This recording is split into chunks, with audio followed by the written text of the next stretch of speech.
என்னோட யூடியூப் சேனலில் இருக்கிறதுக்கு ரொம்ப ரொம்ப நன்றிப்பா. ஸோ இந்த எஸ்எஸ்சி டாபிக் வைஸ் வீடியோஸ்லாம் பார்க்குறதுக்கு முன்னாடி மறந்துடாமல் நீங்கள் செய்ய வேண்டியது ஃபஸ்ட்டு இந்த ஸ்டடி பிளானோட வீடியோ. ஸோ என்னென்னைக்கு என்னென்ன டாபிக் போட போகிறோம், எப்படி ஹோம்ஒர்க் கொடுக்க போகிறேன், எங்கே டெஸ்ட் கொடுக்க போகிறேன், எங்கே போய் நீங்கள் டெஸ்ட்டு வாங்கணும், எல்லாமே கம்ப்ளீட்டாக இந்த வீடியோவில் சொல்லியிருப்பேன். ஸோ மறந்துடாமல் ஃபஸ்ட்டு இந்த வீடியோவை போய் பார்த்து அதோட பிடிஎஃப்பை டவுன்லோட் பண்ணி எல்லாம் தெரிஞ்சதுக்கப்புறமா இந்த டாபிக் வைஸ் வீடியோ வந்து பாருங்கள். ஸோ ரெண்டாவது முக்கியமான விஷயம், என்னோட first quantitative aptitude book. So April end தான் நான் பிளான் பண்ணியிருக்கேன் இந்த புக்கை ரிலீஸ் பண்ணுறதுக்கு. ஸோ நான் ரிலீஸ் பண்ணோன்னே கண்டிப்பாக உங்களுக்கு சொல்கிறேன், மறந்துடாமல் நம்ம தமிழ் சேனலை ஃபாலோ பண்ணி வச்சுக்கோங்க. கம்யூனிட்டி பேஜில் போஸ்ட் பண்ணுறேன், என்னோடய மொபைல் அப்ளிகேஷன்லேயும் போஸ்ட் பண்ணுறேன். ஸோ புக்கு ரிலீஸ் பண்ணதுக்கப்புறமா ஃபஸ்ட்டு நான் உங்ககிட்ட சொல்லிடுறேன், சரிங்களா? ஸோ அதுக்கப்புறம் நீங்கள் வாங்கிக்கலாம். இப்போது நம்ம டாபிக் வைஸ் சீரீஸ் வீடியோஸ் எல்லாமே பார்க்கலாம். சரிப்பா, இப்போது நம்ம அடுத்த வீடியோ எஸ்எஸ்சி சிஜிஎல் எக்ஸாமுக்கான வீடியோவில் நம்ம பார்க்க போகிற டாபிக் என்னன்னு பார்த்தீங்கன்னா boats and streams. So boats and ஸ்ட்ரீம்ஸை பொறுத்த வரைக்கும்ப்பா நீங்கள் ஃபஸ்ட்டு டைம் அண்ட் டிஸ்டன்ஸ் படிக்கணும். ஸோ போன வீடியோ பார்த்தீங்கன்னா உங்களுக்கு டைம் அண்ட் டிஸ்டன்ஸ் தான் சொல்லி கொடுத்துருந்தேன். ஸோ அந்த டைம் அண்ட் டிஸ்டன்ஸை பேஸ் பண்ணி மோஸ்ட்டாக போட்ஸ் அண்ட் ஸ்ட்ரீம்ஸ் கொஷின்ஸ் இருக்கும். ஸோ அந்த போட்ஸ் அண்ட் ஸ்ட்ரீம்ஸை பொறுத்த வரைக்கும் 2-3 கான்செப்ட் தான். ஒன்று பார்த்தீங்கன்னா அப்ஸ்ட்ரீமு, இன்னொன்று பார்த்தீங்கன்னா டவுன் ஸ்ட்ரீம். ஸோ அப்ஸ்ட்ரீமுன்றது ஒரு அலை வருது, கடல், இதுக்கு இந்த கொஷினே வந்து ஒரு கடலை பற்றி தான், ஒரு அலை, ஒரு போட்டு, அந்த மாதிரி தான் இருக்கும். ஸோ நம்ம ஆல்ரெடி பார்த்தீங்கன்னா போட்ஸ் அண்ட் ஸ்ட்ரீம்ஸ் தனியாகவே ஒரு வீடியோ கொடுத்துருப்பேன் உங்களுக்கு. ஸோ அப்ஸ்ட்ரீம்னா என்ன பண்ணணும், அலையை வந்து கிராஸ் பண்ணி அந்த சைடு போனால் ஸ்பீடு குறையும். நீங்கள் தண்ணி கடலுக்குள்ளே இருந்து நீங்கள் கரைக்கு வரீங்க அப்படின்னு சொன்னால் ஸ்பீடாக வரலாம். கரையில் இருந்து நீங்கள் கடலுக்கு போகிறீங்கன்னா கொஞ்சம் ஸ்லோவாக இருக்கும். ஏன்னா அந்த அலையோட ஸ்பீடும் நம்மளை பின்னாடி தள்ளும். அதுக்கப்புறம் நம்ம அதை மேலே ஏறி போகும்போது தான் அந்த ஸ்பீடை மைனஸ் பண்ணுவாங்க. ஸோ கொஷனை பொறுத்த வரைக்கும்ப்பா எனக்கு தெரிஞ்சு நம்மளோட பழைய வருஷத்தோட எஸ்எஸ்சியில் கொஷன்லாம் பார்க்கும்போது டைம் அண்ட் டிஸ்டன்ஸ் தான் அதிகமாக கேட்டிருக்காங்க. போட்ஸ் அண்ட் ஸ்ட்ரீம்ஸ் 1-2 தான் வந்திருக்கு, 10 வருஷத்துலேயே சொல்கிறேன். ஒரு 2 பேட்சஸ்லாம் வந்திருக்கு. பட் இருந்தாலும் படிச்சுட்டு போங்க, விட்டுற வேண்டாம். அதே மாதிரி நீங்கள் இந்த மாதிரியான கொஷின்ஸை சால்வ் பண்ணும்போது அவங்க வந்து டைரெக்டாக அப்ஸ்ட்ரீமே கொடுத்துருக்காங்களா இல்லை தனித்தனியாக கொடுத்துருக்காங்களான்னு பார்த்துக்கணும். போட்டோட ஸ்பீடு தனியாக, தண்ணியோட ஸ்பீடு தனியாக கொடுத்தா நீங்கள் தான் அப்ஸ்ட்ரீம் டவுன் ஸ்ட்ரீம் கண்டுபிடிக்கணும். இல்லை டைரெக்டாகவே கொஷின்லேயே அப்ஸ்ட்ரீம் டவுன் ஸ்ட்ரீம் கொடுத்துருந்தாங்கன்னா அதை கண்டுபிடிக்க தேவையில்லை. ஸோ அதனால் பார்த்து கொஷினை நல்லா படித்து புரிஞ்சுக்கிட்டு அதுக்கப்புறமா போட்டிங்கன்னா இந்த கொஷின் வந்து ரொம்ப ரொம்ப ஈஸி. இப்போ கொஞ்சம் கொஷின் இப்போ இந்த போட்ஸ் அண்ட் ஸ்ட்ரீம்ஸில் இருந்து பார்க்கலாம். Model question. So Ravi can swim 6 km/h downstream and 4 km/h upstream. Find the Ravi in still water. இப்போ அவங்க என்ன சொல்கிறாங்கன்னா, ரவின்னு ஒருத்தர் பார்த்தீங்கன்னா ஸ்விம் பண்ணி அப்ஸ்ட்ரீமுக்கு போயிருக்காரு, டவுன் ஸ்ட்ரீமுக்கு வந்திருக்காரு. டவுன் ஸ்ட்ரீமோட ஸ்பீடு என்னன்னு பார்த்தீங்கன்னா 6 km. டவுன் ஸ்ட்ரீம்ன்றது கடல்லேருந்து கரைக்கு வரத்துக்கு. அதே மாதிரி கரையிலேருந்து அந்த கடலோட நடுவுக்கு போகிறதுக்கு அவங்க ஒரு டிஸ்டன்ஸ் கொடுத்துருக்காங்க, 4 km/hன்றது ஸ்பீடு. 2 ஸ்பீடுமே நம்மளுக்கு தெரியும். எப்போதும் நான் ஆல்ரெடி சொல்லியிருந்தேன்ப்பா, இப்போ அப்ஸ்ட்ரீம்னா அதுக்குள்ளே 2 இருக்கும். என்னென்னா இந்த ரவி போகிறான் இல்லையா, ரவி வந்து ஸ்விம் பண்ணி போகிற ஸ்பீடும் தண்ணியோட ஸ்பீடும் சேர்ந்தது தான் அப்ஸ்ட்ரீம். டவுன் ஸ்ட்ரீமும் அதே தான். அப்ஸ்ட்ரீமை பொறுத்த வரைக்கும் மைனஸ் ஆகும். அப்ஸ்ட்ரீம்ன்றது யூஸ்வலாகவே என்ன அப்படின்னு பார்த்தீங்கன்னா அந்த ரவி போகிற ஸ்பீடு, அந்த ஸ்பீடும் மைனஸ் ஆஃப் வாட்டரோட ஸ்பீடு. அதே மாதிரி டவுன் ஸ்ட்ரீம் எடுத்துக்கிட்டிங்கன்னா ரவி போகிற ஸ்பீடும் ப்ளஸ் வாட்டரோட ஸ்பீடு. இங்கே ப்ளஸ் பண்ணுவோம் டவுன் ஸ்ட்ரீமில், அப்ஸ்ட்ரீமில் மைனஸ் பண்ணுவோம், அவ்வளோதான். பட் இங்கே பார்த்தீங்கன்னாப்பா அவங்க 2 வேல்யூமே கொடுத்துட்டாங்க. நல்லா பாருங்கள், டவுன் ஸ்ட்ரீம் எவ்வளோ கொடுத்துருக்காங்க, 6 km/h. அப்போ ஈஸியாக என்ன சொல்லிடலாம்னா இந்த டவுன் ஸ்ட்ரீம் 6 km/hல ரவியோட ஸ்பீடும் இருக்குது, வாட்டரோட ஸ்பீடும் இருக்குது, XYன்னு வச்சுக்கலாம். அதே மாதிரி அப்ஸ்ட்ரீம் போகும்போது 4 km/h தான். ஸோ இந்த அப்ஸ்ட்ரீம் போகும்போது ரவியோட ஸ்பீடு மைனஸ் ஆஃப் வாட்டரோட ஸ்பீடு, அவ்வளோதான். ஸோ இப்போது இது ரவி ஸ்பீடுன்னு வச்சுருக்கோம், இது பார்த்தீங்கன்னா தண்ணியோட ஸ்பீடுன்னு வச்சுருக்கோம். அவங்க என்ன கொஸ்டினில் கேட்டிருக்காங்கன்னா ரவியோட ஸ்பீடு தான் கேட்டிருக்காங்க. So ரவியோட ஸ்பீடுன்றது X. 2 ஈக்குவேஷனை நீங்கள் ஆட் பண்ணிட்டீங்கன்னு சொன்னால் எனக்கு தெரிஞ்சு இதுவும் கேன்சல் பண்ணிடலாம். ஸோ பேலன்ஸ் இருக்கிறது 2x = 10, அப்போ x = 5. ஸோ x = 5ன்றது அந்த ரவியோட ஸ்விம் பண்ணுற ஸ்பீடு எவ்வளோவா இருக்கும்னு பார்த்தீங்கன்னா 5 km/h. அவ்வளோதான், ரொம்ப சிம்பிள்ப்பா. இதெல்லாம் வந்து நீங்கள் பேசிக்ஸான ஈக்குவேஷன்ஸ் தான். ஸோ எப்படி அப்ஸ்ட்ரீம் எப்படி டவுன் ஸ்ட்ரீம் எழுதணுன்றது உங்களுக்கு தெரிஞ்சிருக்கணும். அதே மாதிரி போட்ஸ் அண்ட் ஸ்ட்ரீம்ஸில் ரொம்ப முக்கியம் ஸ்டில் வாட்டர்னால் என்ன, அந்த போட்டு மோஸ்ட்டாக கொஷின்ஸ் எல்லாமே போட்டை பேஸ் பண்ணி தான் இருக்கும். ஏன்னா போட்டோட ஸ்பீடு இவ்வளோ, அதே மாதிரி போட் வந்து ஒரு கரைக்கு போகிறதுக்கு இவ்வளோ நேரம் எடுக்கும், கரையிலேருந்து தண்ணிக்கு போகிறதுக்கு இவ்வளோ நேரம் எடுக்கும், இவ்வளோ தூரம், இந்த மாதிரி கொஷின்ஸ் தான் மோஸ்ட்டாக இருக்கும். அதனால் நீங்கள் ஈஸியாக போட்டுடலாம், கான்செப்ட் புரிஞ்சிருச்சுன்னு. ஸோ இதுதான் பார்த்தீங்கன்னா மொதல் கொஷினோட ஆன்சர். ரெண்டாவது question, A boat can travel 64 km in upstream and the same distance in downstream in a total of 10 hours. So 64 kilometre பார்த்தீங்கன்னா ஒரு டிஸ்டன்ஸ் அப்ஸ்ட்ரீம் போகிறதுக்கும் அதே 64 கிலோமீட்டர் டவுன் ஸ்ட்ரீம் வரதுக்கும் எவ்வளோ டைம் எடுக்குதுன்னு பார்த்தீங்கன்னா 10 மணி நேரம் எடுக்குதுன்னு சொல்லியிருக்காங்க. So the ratio of speed of the boat in the water to the speed of the stream, போட்டோட ஸ்பீடு தனியாகவும் தண்ணியோட ஸ்பீடு தனியாகவும் கொடுத்துருக்காங்க. அதோட ரேஷியோ என்னன்னு பார்த்தீங்கன்னா 5:3. ஸோ இது பார்த்தீங்கன்னா போட்டோட ஸ்பீடு, இது பார்த்தீங்கன்னா அந்த ஸ்ட்ரீம் தண்ணியோட ஸ்பீடு. அப்போ நம்ம போட்டோட ஸ்பீடை டைரெக்டாக என்ன எடுத்துக்கலாம் 5x, இது பார்த்தீங்கன்னா 3x. ஸோ 5x 3xன்றது போட்டோட ஸ்பீடு ஸ்ட்ரீமோட ஸ்பீடு, அது நம்ம தனியாக ரேஷியோவில் கொடுத்தனால எடுத்தாச்சு. அப்ஸ்ட்ரீம் டவுன் ஸ்ட்ரீம் அவங்க கொடுக்கல, ஏன்னா அவங்க டைரெக்டாக கொடுத்தா நம்ம இதை எழுதணும்னு அவசியம் கிடையாது, அது கொடுக்கல. அப்போ அப்ஸ்ட்ரீம் என்ன அப்படின்னு பார்த்தீங்கன்னாப்பா, ஸோ நம்மளுக்கு தெரியும் அப்ஸ்ட்ரீமை பொறுத்த வரைக்கும் இது ரெண்டையும் மைனஸ் பண்ணும், 5x 3xன்றது 2x. ஸோ டவுன் ஸ்ட்ரீமை பொறுத்த வரைக்கும் இது ரெண்டையும் ஆட் பண்ணும் 8x. இது டவுன் ஸ்ட்ரீம், இது அப்ஸ்ட்ரீம். ஸோ டோட்டல் டிஸ்டன்ஸ் எவ்வளோ சொல்லியிருக்காங்க 64 கிலோமீட்டர். 64 கிலோமீட்டர் அப்ஸ்ட்ரீமும் அதே மாதிரி சேம் டிஸ்டன்ஸை திருப்பி, ஏன்னா 64 கிலோமீட்டர் போனாங்கன்னா திருப்பி 64 கிலோமீட்டர் கீழே வரணும். ஸோ டிஸ்டன்ஸ் பார்த்தீங்கன்னா 64, திருப்பி ஒரு 64. இது போகிறதுக்கு எவ்வளோ டைம் எடுக்குதுன்னு பார்த்தீங்கன்னா 10 hours. அப்படின்னா என்ன அர்த்தம்? ஸோ ஃபஸ்ட்டு அப்ஸ்ட்ரீமுக்கு போகிற டைமும் plus time taken to down stream எவ்வளோன்னு பார்த்தீங்கன்னா 10 மணி நேரம்ப்பா, மேலே போகிறதுக்கும் கீழே வரத்துக்கும். இப்போ மேலே போகிற டைம்ன்றது டிஸ்டன்ஸ் பை ஸ்பீடு, எவ்வளோ கிலோமீட்டர் போகிறாங்க 64 kilometre divided by speed, upstream போகிறதுக்கான speed 2x plus downstream. திருப்பி வரும்போதும் அதே 64 கிலோமீட்டர் தான். ஸோ கீழே வரும்போது ஸ்பீடு என்னவாக இருக்கும்னு பார்த்தீங்கன்னா 8x is equals to 10. So 64 128 divided by, so இது வந்து நார்மல் காமன் நம்பர் தானே. எல்சிஎம் எடுத்துடலாம்ப்பா, எனக்கு தெரிஞ்சு இது பெட்டர் வந்து கேன்சல் பண்ண பார்க்கலாம். இதை கேன்சல் பண்ணோன்னா 8 8s are 64. ஸோ இதை நம்ம கேன்சல் பண்ணோன்னு சொன்னால் 32. ஸோ இது வந்து 32 by x plus 8 divided by x is equals to 10. So 32 plus 8ன்றது பார்த்தீங்கன்னா 40. So 40 is equals to 10x. அப்போ எக்ஸோட வேல்யூ எவ்வளோன்னு பார்த்தீங்கன்னா 4. ஸோ இப்போ நம்ம கண்டுபிடிச்சிருக்கிற வேல்யூ எக்ஸோட வேல்யூ தான் கண்டுபிடிச்சிருக்கோம் 4.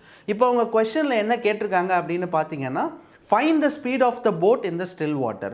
போட்டோட ஸ்பீடு கேட்டிருக்காங்க. நம்ம ஆல்ரெடி போட்டோட ஸ்பீடு என்னன்னு வச்சுருக்கோம் 5, ஏன்னா ரேஷியோவில் அவங்க கொடுத்துருக்கிறது 5:3. நம்ம எடுத்தது போட்டோட ஸ்பீடு 5x, எக்ஸாக்ட் வேல்யூ தெரியாது. இப்போ நம்ம எக்ஸுக்கு பதிலாக 4 கண்டுபிடிச்சிருக்கோம். அப்போ 5 × 4ன்றது 20. ஸோ எல்லா ஆன்சர்ஸுமே எதில் இருக்குதுன்னு பாருங்கள், அங்கே ஆப்ஷன்ஸ் எல்லாமே ஹவர்ஸில் கொடுத்துருக்காங்க. அப்படிங்கும்போது 20 km/h. ஏன்னா இதுவும் டிஸ்டன்ஸும் பார்த்தீங்கன்னா 64 தான் இருக்குது, கிலோமீட்டரில் இருக்குது. டைம் வந்து ஹவரில் இருக்குது. அப்படிங்கும்போது ஸ்பீட் என்னவாக இருக்குன்னா km/h. ஸோ இதோட ஆன்சர் பார்த்தீங்கன்னா 20 km/h. ஓகேவாப்பா? ஸோ மோஸ்ட்டாகவே உங்கள் கொஷின்லேயே எல்லா டேட்டாவும் இருக்கும். அந்த டேட்டாவை கரெக்டாக புரிஞ்சுக்கிட்டு நீங்கள் ஈக்குவேஷன் ஃப்ரேம் பண்ணால் போதும். இந்த ஒரு ஈக்குவேஷன் தான் இதிலே முக்கியம்.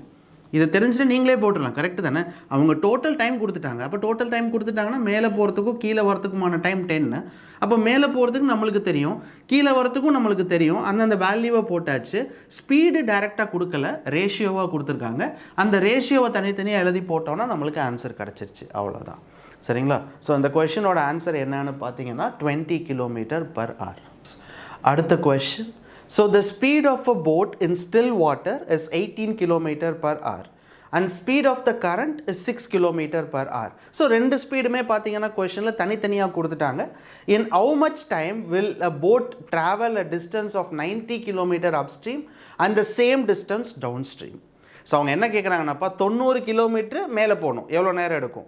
அதே மாதிரி 90 கிலோமீட்டர் கீழே வரணும், எவ்வளோ நேரம் எடுக்கும்னு கேட்குறாங்க. டோட்டல் டைம் கேட்குறாங்க.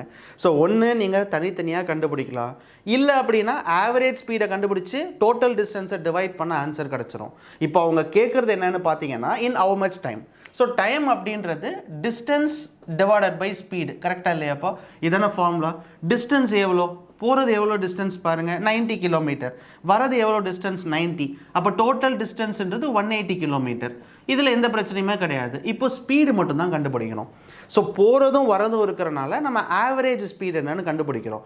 அந்த ஆவரேஜ் ஸ்பீடு கண்டுபிடிக்கிறதுக்கு ஃபஸ்ட்டு நம்மளுக்கு அப்ஸ்ட்ரீம் தெரியணும், டவுன் ஸ்ட்ரீம் தெரியணும். அப்ஸ்ட்ரீமை பொறுத்த வரைக்கும் 2 ஸ்பீடையும் மைனஸ் பண்ணணும். அந்த கொஷனில் போட்டோட ஸ்பீடு எவ்வளோ கொடுத்துருக்காங்கன்னு பார்த்தீங்கன்னா 18, தண்ணியோட ஸ்பீட் எவ்வளோ கொடுத்துருக்காங்கன்னு பார்த்தீங்கன்னா 6. அப்படிங்கும்போது மேலே போகும்போது 18 - 6ன்றது 12. ஸோ அப்ஸ்ட்ரீம் எவ்வளோன்னு பார்த்தீங்கன்னா 12. அதே மாதிரி டவுன் ஸ்ட்ரீம் எவ்வளோன்னு பார்த்தீங்கன்னா 2 வேல்யூ ஆட் பண்ணுங்கள், 18 + 6ன்றது 24. ஸோ 24 km/hன்றது downstream speed. Upstream speed பார்த்தீங்கன்னா 12 km/h. இப்போ நம்ம கண்டுபிடிக்க வேண்டியது என்னன்னு பார்த்தீங்கன்னா ஆவரேஜ் ஸ்பீடு. எதுக்கு ஆவரேஜ் ஸ்பீடுக்கு போகிறோன்னா நம்ம எழுதியிருக்கிற டிஸ்டன்ஸ் பார்த்தீங்கன்னா டோட்டல் டிஸ்டன்ஸ். இல்லை நான் தனித்தனியாக 90/12 90/24 கிடைச்சாலும் ஒன்று தான்ப்பா, நீங்கள் எப்படி வேணாலும் போட்டுக்கலாம். ஸோ ஆவரேஜ்ன்றது 2xy. So 2 × 12 × 24 divided by x + y 36. So 1 times இது 3 times 1 3s are 3 8 3s are 24 8 × 2ன்றது 16 km/h. So இதுதான் என்னன்னு பார்த்தீங்கன்னா ஆவரேஜ் ஸ்பீடுப்பா. ஸோ போகிறதுக்கு ஒரு ஸ்பீடு, வரத்துக்கு ஒரு ஸ்பீடு. அப்போ ஆவரேஜாக அவனோட ஸ்பீடு எவ்வளோன்னு பார்த்தீங்கன்னா 16 km/h ஸ்பீடில் போகிறான். ஸோ இது தவிர நம்மளுக்கு என்ன தெரியும், டோட்டல் டிஸ்டன்ஸ் 180. இப்போ நம்மளுக்கு தேவையே இந்த ஸ்பீடு தான், இந்த ஸ்பீடும் கண்டுபிடிச்சாச்சு. So 16 km/h. So kilometre cancel ஆகிடும். ஸோ பேலன்ஸ் இருக்கிறது பார்த்தீங்கன்னா 180 divided by 16. ஸோ 2ஆல் அடிச்சிங்கன்னா 8 2s are 16. ஸோ 2ஆல் அடிச்சிங்கன்னா 90. மறுபடியும் 2ஆல் அடிச்சிங்கன்னு சொன்னால் 45/4. ஸோ 45/4 hours அப்படின்றது தான் நம்மளோட ஆன்சர். ஆப்ஷனை பொறுத்தது தான். ஒன்று 45/4 இருக்கும், இல்லை டெசிமல் பாயிண்டில் இருக்கும், இல்லைனா மிக்ஸ்டு ஃப்ராக்ஷனில் கூட something like 11 44 1. So 11 1/4 hours. So எப்படி வேணால் போட்டுக்கலாம், அது நம்ம ஆப்ஷனை பொறுத்தது தான். ஸோ நீங்கள் மோஸ்ட்டாக வந்து டைரெக்டாக கண்டுபிடிக்க பழகுங்க. இந்த மாதிரி சொல்கிறேன், இந்த மாதிரி கண்டுபிடிக்க பழகிட்டிங்கன்னா ஆன்சர் ஈஸி. நீங்கள் தனித்தனியாக ஒன்று ஒன்றா கண்டுபிடிச்சோன்னா அது டைம் வேஸ்ட்டு, நம்மளால் டக்குன்னு கண்டுபிடிக்க முடியாது. முடிஞ்ச வரைக்கும் எல்லா வேல்யூயும் ஒன்று சேர்த்துட்டு சரிங்களா ஒரே ஸ்டெப்பில் கண்டுபிடிக்கிறதுக்கு பாருங்கள். ஏன்னா போர்ட்ஸ் அண்ட் ஸ்ட்ரீம்ஸை பொறுத்த வரைக்கும் தேவையான அப்போ தான் ஈக்குவேஷன் எழுதணும். எல்லா இடத்துலையுமே ஈக்குவேஷனாக எழுதிட்டு இருந்தோம்னா இந்த சம் நம்மளால் அவ்வளோ சீக்கிரம் போட முடியாது. அதனால் முடிஞ்ச வரைக்கும் எல்லாமே சிங்கிள் ஸ்டெப்பாக போடுங்க. ஒரு வாட்டி எடுத்து எழுதி ப்ளஸ் பண்ணுறதோ மைனஸ் பண்ணுறதோ வச்சுக்காதீங்க. டைரெக்டாக கொஷினை பார்த்தே நம்மளால் வேல்யூ எழுத தெரியணும். சரிங்களா? ஸோ இதுதான் பார்த்தீங்கன்னா இந்த கொஷினோட ஆன்சர். அடுத்த question, a sailor was sailing a speed at a speed of 15 m/s where the speed of the stream is 5 m/s. So எனக்கு தெரிஞ்சு 2 ஸ்பீடும் எனக்கு தெரிஞ்சு அப்ஸ்ட்ரீம் கொடுக்கலன்னு நினைக்கிறேன், தனித்தனியாக தான் கொடுத்துருக்காங்க. ஏன்னா அந்த செயிலரோட ஸ்பீடு, போட் ஓட்டிகிட்டு போகிற ஸ்பீடு எவ்வளோன்னு பார்த்தீங்கன்னா 15 m/s. அதே மாதிரி தண்ணியோட ஸ்பீடு எவ்வளோ கொடுத்துருக்காங்கன்னு பார்த்தீங்கன்னா 5 m/s. இது 2 வேல்யூ கொடுத்துட்டாங்க. He traveled for 3 hours against the stream and then realized that he passed the desired location, so he traveled back for 30 minutes more. So find the total distance traveled by the boat. இப்போ இந்த கொஷினை நல்லா உங்களால் புரிஞ்சிக்க முடியுதா அவங்க என்ன சொல்கிறாங்கன்னு? ஃபஸ்ட்டு ஒரு பாயிண்ட்லேருந்து ஸ்டார்ட் பண்ணியிருக்காங்கப்பா, சரியா? ஸ்டார்ட் பண்ணி இதுதான் லொக்கேஷன், இங்கே தான் போகணுன்னு வச்சுக்கோங்களேன். இப்போ ஏ பாயிண்டில் ஸ்டார்ட் பண்ணியிருக்கான், பி பாயிண்ட்டுக்கு தான் போகணும். ஆனால் என்ன பண்ணியிருக்கான்னு பார்த்தீங்கன்னா 3 மணி நேரம் ட்ராவல் பண்ணி இந்த லொக்கேஷனை தாண்டி போயாச்சான். அங்கே பாருங்கள் என்ன சொல்லியிருக்காங்க பாருங்கள், 3 hours against the stream. Against the stream போயிட்டு realise that he passed his desire location. இங்கே போக வேண்டிய இடமே தாண்டி போயாச்சு. தாண்டி போனதுக்கு அப்புறமா என்ன பண்ணிட்டான்னா திருப்பி ஒரு 30 நிமிஷம் ஓட்டிட்டு வந்திருக்கான். இது எவ்வளோ நேரம்? 3 மணி நேரம். ஸோ திருப்பி வந்தது எவ்வளோ நிமிஷம்? ஒரு 30 நிமிஷம் ஓட்டிட்டு வந்து இந்த லொக்கேஷனுக்கு வந்தாச்சு. இப்போ அவங்க என்ன கேட்குறாங்கன்னா மொத்தமாக எவ்வளோ டிஸ்டன்ஸ் அந்த போட்டு ட்ராவல் பண்ணியிருக்குன்னு கேட்குறாங்க. ஸோ இந்த டயக்ராமை பார்த்தாலே புரியுதுப்பா. ஃபஸ்ட்டு இந்த பாயிண்ட்லேருந்து ஏதோ ஒரு 3 மணி நேரம் ஓட்டியிருக்கான். அந்த ஓட்டின ஸ்பீடு என்னவாக இருக்கும்? அப்ஸ்ட்ரீமில் போயிருக்கணும். இந்த பேக்கு திருப்பி ஒரு 30 நிமிஷம் வந்தது என்னவா இருந்திருக்கும்? டவுன் ஸ்ட்ரீமாக இருந்திருக்கும். ஸோ ஃபஸ்ட்டு 3 மணி நேரத்துக்கு எவ்வளோ டிஸ்டன்ஸ்னு கண்டுபிடிப்போம். ஸோ 3 மணி நேரத்துக்கு எவ்வளோ டிஸ்டன்ஸ்னு ஈஸியாக கண்டுபிடிச்சிடலாம். ஏன்னா speed is equals to distance by time. நம்மளுக்கு தேவை எவ்வளோ தூரம் போயிருக்கான்னா அப்போ ஸ்பீட் இன்டூ டைம். டைம் பிரச்சனை இல்லை, 3 hours அவன் ட்ராவல் பண்ணது. ஆனால் நம்மளுக்கு இப்போ ஸ்பீடு வேணும். ஸோ ஸ்பீடை பொறுத்த வரைக்கும் எப்போதுமே அப்ஸ்ட்ரீமில் போகும்போது ரெண்டுத்தையும் மைனஸ் பண்ணணும். ஸோ போட்டோட ஸ்பீடு பார்த்தீங்கன்னா 15, ஸ்ட்ரீமோட ஸ்பீடு பார்த்தீங்கன்னா 5. அப்போ 15 - 5ன்றது 10. ஸோ 10 km m/s கொடுத்துருக்காங்க. So m/s. இதில் ஒன்று நீங்கள் கவனிக்கணும்ப்பா, டைரெக்டாக 30ன்னு மல்டிப்ளை பண்ணிடாதீங்க. ஏன்னா இங்கே 3ன்றது ஹவர்ஸில் இருக்குது, கரெக்டாக? இது பார்த்தீங்கன்னா மீட்டர் பர் செகண்டில் இருக்குது. அப்போது நம்ம இங்கேயும் கிலோமீட்டர் பர் ஹவரில் இருந்துச்சுன்னா மல்டிப்ளை பண்ணலாம். பட் இங்கே மீட்டராகவும் இங்கே ஹவராகவும் இருக்கனால மல்டிப்ளை பண்ண முடியாது. ஸோ அப்போ என்ன பண்ணோன்னா இதை ஹவராக மாற்றணும். ஸோ 3 × 10 × மீட்டர் பர் செகண்டை கிலோமீட்டர் பர் ஹவராக மாற்றணும்னு சொன்னால் 18/5 மல்டிப்ளை பண்ணுறோம். 1 5s are 5, 2 5s are 10, 18 2s are 36, 18 2s are 36 into 3, 18 1 108. So அப்போ என்ன அர்த்தம்னா இப்போ இந்த 3 மணி நேரம் இங்கேருந்து மேலே வரைக்கும் போயிருக்கான்ல, எவ்வளோ தூரம் போயிருக்கான்னு பார்த்தீங்கன்னா 108 கிலோமீட்டர் போயாச்சு. இப்போ திருப்பி 30 நிமிஷம் கீழே வரணும், ஏன்னா தப்பான லொக்கேஷன். திருப்பி 30 நிமிஷம் கீழே வரோம், அது டவுன் ஸ்ட்ரீம். ஸோ அப்போ டவுன் ஸ்ட்ரீம் அதே மாதிரி டிஸ்டன்ஸுன்றது ஸ்பீட் இன்டூ டைம் தான். ஸோ அடுத்தது டைமுக்கு வரும். எவ்வளோ நேரம்னு பார்த்தீங்கன்னா ½ an hour. 30 நிமிஷம்ன்றது ½ an hour 1/2 into speed. இப்போ டவுன் ஸ்ட்ரீமில் வரனால 2 ஸ்பீடையும் ஆட் பண்ணணும். அப்போ 15 + 5. ஸோ அப்போது 20ன்றது மீட்டர் பர் செகண்டில் இருக்குது. கிலோமீட்டர் பர் ஹவராக மாற்றணும்னு சொன்னால் 18/5. ஸோ இதை கேன்சல் பண்ணலாம். 5 2s are 10, 10 2s are 20. அப்போ 18 × 2ன்றது 36 கிலோமீட்டர். அவ்வளோதான்ப்பா. ஸோ பார்த்தீங்கன்னா இது டவுன் ஸ்ட்ரீம் 36 கிலோமீட்டர் கீழே இறங்கி வந்திருக்கான். இது பார்த்தீங்கன்னா அப் ஸ்ட்ரீம் 3 மணி நேரம் மேலே போனது 108 கிலோமீட்டர். ஸோ இது ரெண்டையும் ஆட் பண்ணிட்டீங்க அப்படின்னு சொன்னால், ஏன்னா அவங்க கொஸ்டினில் அதானே கேட்டிருக்காங்க. அவங்க கேட்டிருக்கிறது find the total distance travel by the boat. மொத்த டிஸ்டன்ஸ் மேலே ஒரு 3 மணி நேரம், திருப்பி ஒரு கீழே ஒரு 30 நிமிஷம். ஸோ அப்படிங்கும்போது 108 36ன்றது 144. 144 கிலோமீட்டர் பார்த்தீங்கன்னா டோட்டலாக அந்த போட்டு ட்ராவல் பண்ண டிஸ்டன்ஸ். கரெக்டு தானப்போ? இதுதான் இந்த கொஷினோட ஆன்சர். ரைட். ஸோ எப்போதுமே ஒரு கொஷின் வந்து கொஞ்சம் கவனமாக பார்த்து தான் நீங்கள் போடணும் இந்த மாதிரியான கொஷின்ஸு. ஏன்னா சில சமயம் பார்த்தீங்கன்னா நம்ம நேராகவே போகிறான்னு நினச்சிப்போம். அவன் திருப்பி வரான்னா அது நம்ம எந்த இடத்துல கரைக்கு ஆப்போசிட்டில் வரான் அப்படின்னா அது அப்ஸ்ட்ரீம். கரையோடையே வரான், அந்த தண்ணியோடையே வரான் அப்படின்னு சொன்னால் அது டவுன் ஸ்ட்ரீம். ஸோ ஒரு போட்டு திரும்பி ரிட்டர்ன் வருதுனாலே நீங்கள் அதை அப்ஸ்ட்ரீம் கேல்குலேட் பண்ணக்கூடாது, டவுன் ஸ்ட்ரீம் தான் கேல்குலேட் பண்ணணும். அந்த மாதிரி விஷயத்தில் ரொம்ப கேர்ஃபுல்லாக இருங்க. அதே மாதிரி இந்த மீட்டர் பர் செகண்டை மல்டிப்ளை பண்ணிடாதீங்க. ஒன்று எல்லாமே மீட்டராக இருக்கணும், இல்லை எல்லாமே கிலோமீட்டர் பர் ஹவராக இருக்கணும். அப்படி இருந்தால் மட்டும்தான் மல்டிப்ளை பண்ண முடியும். ஸோ ஃபஸ்ட்டு வீடியோவிலே டைம் அண்ட் டிஸ்டன்ஸ்லேயே சொல்லியிருப்பேன். ஒருவேளை அப்படி இல்லைன்னா டேரெக்டாக மல்டிப்ளை பண்ணிவிடுங்க இன்டூ 18/5. இதுவே நீங்கள் வந்து கிலோமீட்டர் டு மீட்டராக மாற்றணும் அப்படின்னு சொன்னால் 5/18 மல்டிப்ளை பண்ணணும். இந்த ஒரே ஒரு ஃப்ராக்ஷன் தான். இதை நீங்கள் மல்டிப்ளை பண்ணிட்டாலே ஆன்சர் கிடச்சிரும். சரிங்களா? ஸோ இந்த கொஷினோட ஆன்சர் என்னன்னு பார்த்தீங்கன்னா 144 கிலோமீட்டர். அடுத்த question. So the ratio of downstream speed to upstream speed of a boat is 8:7. So time taken by the boat to cover 360 km downstream and 420 km upstream is 21 hours. Then find the time taken by the boat to cover 675 km in a still water. இப்போ இந்த கொஷனை நீங்கள் பார்த்தீங்கன்னா அவங்க என்ன சொல்கிறாங்கன்னா ratio of down stream speed up stream speed. இப்போ தனியாக கண்டுபிடிக்கணும்னு அவசியம் இல்லை. இப்போ போட்டோட ஸ்பீடு தனியாகவும் ஸ்ட்ரீமோட ஸ்பீடு தனியாகவும் கொடுத்துருந்தா நம்ம என்ன பண்ணணும், அதுக்கப்புறம் அப் ஸ்ட்ரீம் என்ன டவுன் ஸ்ட்ரீம் என்னன்னு கண்டுபிடிக்கணும்.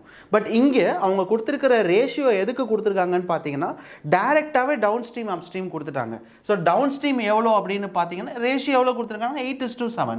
அப்போ எடுத்து எழுதும்போது டவுன் ஸ்ட்ரீம்ன்றது 8x, அப் ஸ்ட்ரீம்ன்றது பார்த்தீங்கன்னா 7x. இந்த வேல்யூவை அவங்க டேரெக்டாகவே கொடுத்துட்டாங்க.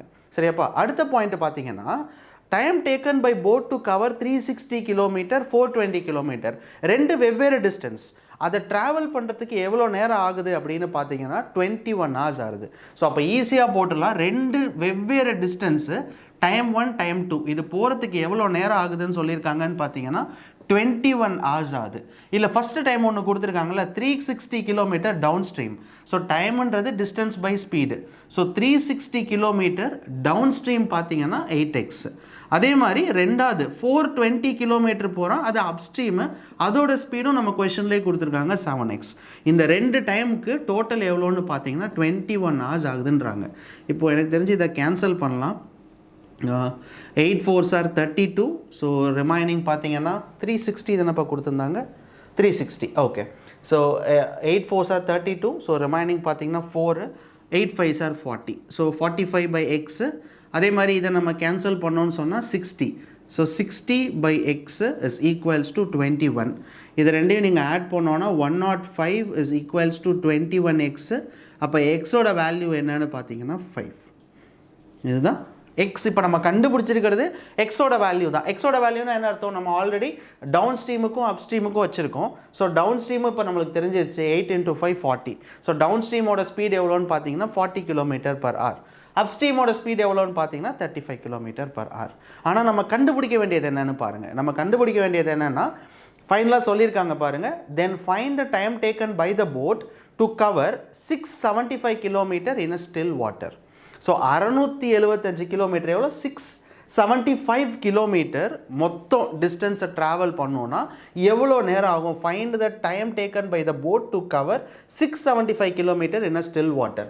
675 கிலோமீட்டர் போகிறதுக்கு, அதுவும் ஸ்டில் வாட்டர். ஸோ ஸ்டில் வாட்டரில் போகிறதுக்கு எவ்வளோ நேரம் ஆகும்னு கேட்குறாங்க. Time taken. ஸோ நம்மளுக்கு தெரியும்ப்பா, டைம்ன்றது distance divided by speed. So equal to distance. So distance எவ்வளோ கொடுத்துருக்காங்கன்னு பார்த்தீங்கன்னா 675 divided by speed. So speed of the boat in still water. So still வாட்டரில் நமக்கு போட்டோட ஸ்பீட் வேணும்னா அப் ஸ்ட்ரீமும் டவுன் ஸ்ட்ரீமும் ஆட் பண்ணி டிவைட் பை 2 பண்ணிட்டீங்கன்னா நம்ம வந்து போட்டோட ஸ்டில் வாட்டர் ஸ்பீடு தெரிஞ்சிடும். ஸோ ரெண்டுத்தையும் ஆட் பண்ணிடுங்க. 8 + 7ன்றது இங்கே டைரெக்டாக பண்ணிடலாம், 15/2. ஸோ 15/2ன்றது 7.5. So 7.5 × x. நம்மளுக்கு எக்ஸோட வேல்யூ தெரியும் 5. So 675 divided by 7.5 × 5. ஸோ இதை மல்டிப்ளை பண்ணிட்டீங்கன்னு சொன்னால் நம்மளுக்கு என்ன தெரியும் அப்படின்னு பார்த்தீங்கன்னா டைம் டேக்கன். ஸோ கொஸ்டின்லும் டைம் டேக்கன் தான் கேட்டிருக்காங்க. ஸோ அப்போ டைம் டேக்கன்ன்றது நம்ம ஈஸியாக அதை கேன்சல் பண்ணால் கண்டுபிடிச்சிடலாம். ஸோ இதுவே 10 6750 வரும், டிவைடட் பை 75 × 5 வரும். ஸோ இது வந்து 25 டேபிள் 625, அப்புறம் ஒரு 25 × 25 625 ஸோ அப்புறம் ஒரு பேலன்ஸ் ஒரு 50 இருக்கும். இன்னும் ஒரு 2 வாட்டி ஆட் பண்ணும், 27 கிட்ட வரும். அதுக்கப்புறம் இதை கேன்சல் பண்ணிங்கன்னா 18 வரும். ஸோ எனக்கு தெரிஞ்சு 18 ஹவர்ஸ்ன்னு நினைக்கிறேன். ஸோ டோட்டல் எவ்வளோன்னு பார்த்தீங்கன்னா 18 ஹவர்ஸ். ஸோ டைம் டேக்கன் வந்து 18 ஹவர்ஸ். ஓகேவா? ஸோ கேல்குலேஷன் தான்ப்பா, எல்லாமே கம்ப்ளீட்டாகவே கேல்குலேஷன் தான். நீங்கள் கேல்குலேஷன் மட்டும் சரியாக பண்ணிட்டீங்கன்னு சொன்னால் இந்த மாதிரியான கொஷனை நம்மளால் ஈஸியாக போட்டுற முடியும், எந்த தப்புமே இல்லாமல் போட்டுற முடியும். ஸோ ஸ்லோவாக போடுங்க. அவங்க நம்ம படித்த அந்த போர்ட்ஸ் அண்ட் ஸ்ட்ரீம்ஸோட எனக்கு தெரிஞ்சு போர்ட்ஸ் அண்ட் ஸ்ட்ரீம்ஸில் ஃபார்முலாஸே கிடையாதுப்பா. டைம் அண்ட் டிஸ்டன்ஸ் எப்படி ஃபார்முலா இல்லாமல் போட்டோமோ அதே மாதிரி தான் போர்ட்ஸ் அண்ட் ஸ்ட்ரீம்ஸும். போட்ஸ் அண்ட் ஸ்ட்ரீம்ஸ்க்கும் ஃபார்முலா கிடையாது. பேசிக்கான சின்ன சின்ன விஷயம் மட்டும்தான் இருக்கும். அப் ஸ்ட்ரீம்னா என்ன பண்ணணும், டவுன் ஸ்ட்ரீம்னா என்ன பண்ணணும், போட்டோட ஸ்பீடு வந்து ஸ்டில் வாட்டரில் என்ன, மூவிங் வாட்டரில் என்ன, எப்போ ஆவரேஜ் ஸ்பீடு கண்டுபிடிக்கணும், எப்போ ஆவரேஜ் ஸ்பீடு கண்டுபிடிக்கக்கூடாது, இந்த மாதிரி சின்ன சின்ன விஷயங்கள் தெரிஞ்சுக்கிட்டாலே போட்ஸ் அண்ட் ஸ்ட்ரீம்ஸ் நம்ம வந்து ஈஸியாக போட்டுடலாம். சரிங்களா? ஸோ ஃபைனலாக இந்த கொஷினோட ஆன்சர் வந்து 18 ஹவர்ஸ். மறந்துடாமல் போட்ஸ் அண்ட் ஸ்ட்ரீம்க்கு டெஸ்ட்டும் கொடுத்துருக்கேன், ஹோம்ஒர்க்கும் கொடுத்துருக்கேன். ஸோ மறந்துடாமல் சால்வ் பண்ணுங்கள். ஸோ வீடியோ பார்த்ததுக்கு ரொம்ப ரொம்ப நன்றிப்பா. மறந்துடாமல் அடுத்தடுத்த டாபிக் படிச்சுட்டே இருங்க. நான் போகிறதுக்கு வெயிட் பண்ணாதீங்க, டெஸ்ட் அப்டேட் ஆகிட்டே இருக்கும். ஸோ மறந்துடாமல் டெஸ்ட்டு எழுதிட்டே இருங்க, ஹோம்ஒர்க் போட்டுகிட்டே இருங்க. ஈஸியாக உங்களால் இந்த எக்ஸாமை பாஸ் பண்ண முடியும். ஸோ வீடியோ பார்த்ததுக்கு ரொம்ப நன்றிப்பா. பை.